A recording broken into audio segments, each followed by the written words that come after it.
राधे राधे दोस्तों।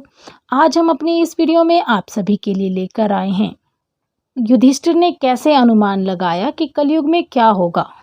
द्वापर युग में युधिष्ठिर को पहले ही पता चल चुका था कि कलयुग में क्या होने वाला है। वह सब आज के समय में हो भी रहा है। तो चलिए सुनते हैं हमारी इस वीडियो के द्वारा। युधिष्ठिर को पूर्ण आभास था कि कलयुग में क्या होगा। पांडवों का अज्ञातवास समाप्त होने में कुछ समय शेष रह गया था।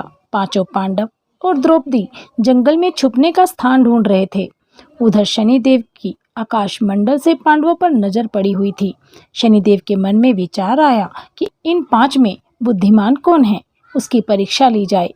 शनिदेव ने एक माया का महल बनाया। कई योजन दूरी में उस महल के चार कोने थे, पूर्व, पश्चिम, उत्तर, दक्षिण। अचानक भीम की नज़र महल पर पड़ी और वह आकर्षित हो गया। भीम युधिष्ठिर से बोला, भैया मुझे महल देखना है। भाई ने कहा, जाओ। भीम महल के द्वार पर पहुंचा। वहां शनिदेव दरबान के रूप में खड़े थे। भीम बोला, मुझे महल देखना है। शनिदेव ने कहा, महल देखने की कुछ शर्त है। पहली शर्त, महल के चार कोने हैं, आप एक ही कोना देख सकते हैं।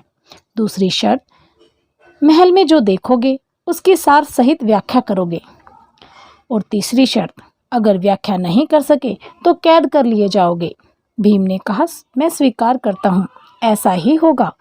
और वह महल के पूर्व छोर की ओर चला गया। वहां जाकर उसने अद्भुत पशु पक्षी, फूलों फलों से लदे वृक्षों का नजारा देखा।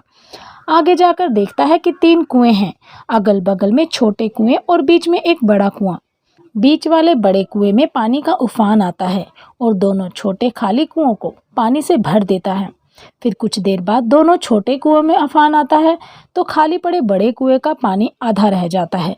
इस क्रिया को भीम कई बार देखता है पर समझ नहीं पाता और लौटकर दरबान के पास आता है। दरबान ने कहा, क्या देखा आपने? भीम ने कहा, महाशय मैंने पेड़ पौधे, पशु पक्षी देखे। मैंने ऐसे पशु पक्षी, ऐसे पेड़ पौधे देखे जो मैंने पहले कभी नहीं देखे थे। बहुत ही अजीब थे। एक बात समझ में नहीं आई, छोटे कुएं पानी से भर जाते हैं और बड़ा क्यों नहीं भर पाता, ये समझ में नहीं आया। दरबान बोला, आप शर्त के अनुसार बंदी हो गए हैं। और बंदी घर में उसे बैठा दिया गया। अब बारी आई अर्जुन की। अर्जुन ने भी आकर कहा, मुझे महल देखना है। दरबान ने उसे सभी शर्तें बता दी। अर्जुन पश्चिम वाले छोर की तरफ चला गया।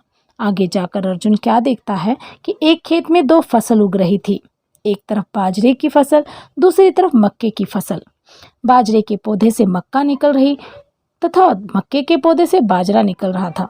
अजीब लगा, कुछ समझ नहीं आया। वापस द्वार पर आ गया। दरबान ने पूछा, क्या देखा? अर्जुन बोला, महाशय सब कुछ देखा पर बाजरा और मक्का की बात समझ में नहीं आई। शनिदेव ने कहा, शर्त के अनुसार आप भी बंदी हैं। उसके बाद नकुल आया और बोला, मुझे महल देखना है। फिर वह उत्तर दिशा की ओर गया। वहां उसने देखा कि बहुत सारी सफ़ेद गायें जब उनको भूख लगती है तो अपनी छोटी बच्चियों का दूध पीती हैं। ऐसे ही उसे भी कुछ भी समझ में नहीं आया। वह भी वापस द्वार पर आया। शनिदेव ने पूछा, क्या देखा? नकुल बोला, महाशय गाय बच्चियों का दूध पीती है, यह समझ में नहीं आया। तब उसे भी बंदी बना लिया गया। अब बारी आई सहदेव की। वह आया और बोला, मुझे महल देखना है। वह दक्षिण दिशा की ओर गया। अंतिम कोना देखने के लिए क्या देखता है, वहां पर एक सोने की बड़ी शिला एक चांदी के सिक्के पर टिकी हुई, डगमग डोले पर गिरे नहीं, छूने पर भी वैसे ही रहती है। समझ नहीं आया। वह भी वापस द्वार पर आ जाता है और बोला, सोने की शिला की बात समझ में नहीं आई। तब वह भी बंदी बन जाता है। चारों भाई बहुत देर से नहीं आए। तब युधिष्ठिर को चिंता हुई। वह भी द्रौपदी सहित महल में गए। भाइयों के लिए पूछा। तब दरबान ने बताया कि शर्तों के अनुसार वह मेरे बंदी बने हुए हैं। युधिष्ठिर बोला, भीम तुमने क्या देखा? भीम ने कुएं के बारे में बताया। तब युधिष्ठिर ने कलयुग के बारे में कहा, यह सब कलयुग में होने वाला है। एक बाप 2 बेटों का पेट तो भर देगा, परंतु 2 बेटे मिलकर एक बाप का पेट नहीं भर पाएंगे। उसने भीम के प्रश्न का उत्तर देते हुए उसे वहीं छोड़ दिया। फिर वह अर्जुन के पास गया और अर्जुन से पूछा, अर्जुन तुमने क्या देखा? उसने फसल के बारे में बताया। युधिष्ठिर ने कहा, यह भी कलयुग में होने वाला है।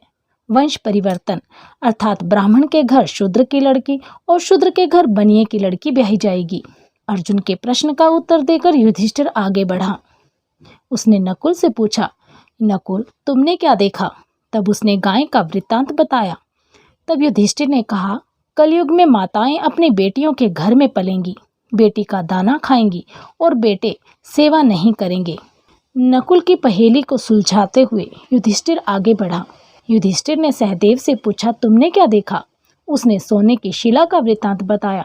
तब युधिष्ठिर बोले, कलयुग में पाप धर्म को दबाता रहेगा, परंतु धर्म फिर भी जिंदा रहेगा, खत्म नहीं होगा। आज के कलयुग में यह सभी बातें सच साबित हो रही हैं। तो दोस्तों, यदि आपको हमारे द्वारा सुनाई गई यह वीडियो पसंद आई हो तो इसे ज़्यादा से ज़्यादा लोगों तक पहुंचाएं, इसे ज़्यादा से ज़्यादा शेयर करें। यदि आप हमारे चैनल पर नए हैं तो हमारे चैनल को सब्सक्राइब ज़रूर करें, बेल आइकन भी दबाएं ताकि आपको हमारी हर वीडियो की अपडेट प्राप्त होती रहे। हमसे जुड़े रहने के लिए आप सभी का बहुत बहुत धन्यवाद। जय श्री कृष्ण, जय श्री राधे।